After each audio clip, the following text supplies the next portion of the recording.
So in this module, we're going to focus on 2 footwork patterns to help you move through contact.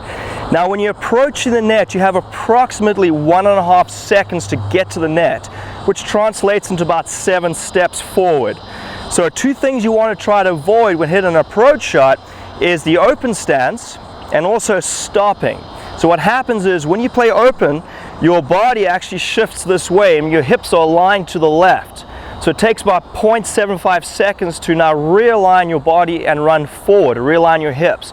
So what happens, you lose half the time, which translates to half the distance, and that's why a lot of players end up only getting to the service line. The other one is stopping and hitting, because when you stop, and by the time you start to move forward, you've lost 0.75 seconds. Half the time means a loss in steps, so you end up only getting to the service line.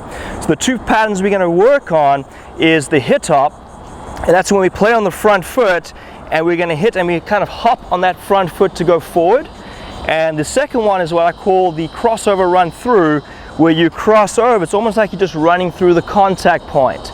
Now each one has their advantages, and some players may find one pattern easier than the other, but certainly you want to be able to interchange the 2.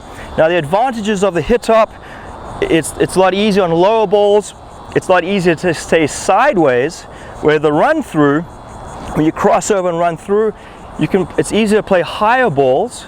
Also for players who may have some knee issues, it's not as abrasive on your knee, it doesn't put as much stress on the knee, and I think that it gets you to the net a little bit faster, and something I like to use when returning a weaker second serve. But we're going to get started. We're going to first start with the forehand hit hop.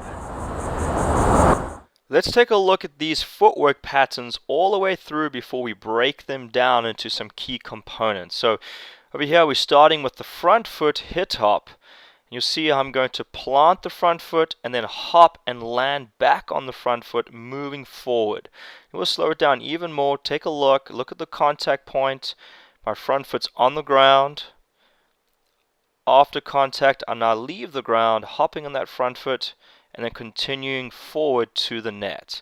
Now let's take a look at the crossover run through. This is also good for higher balls and also for players who may have some knee problems. So you'll see here I'm going to set up on the right foot and step through contact, hence allow me to run through the contact point. Let's look at it again. There's the crossover step, and then I step through and I continue running forward to the net.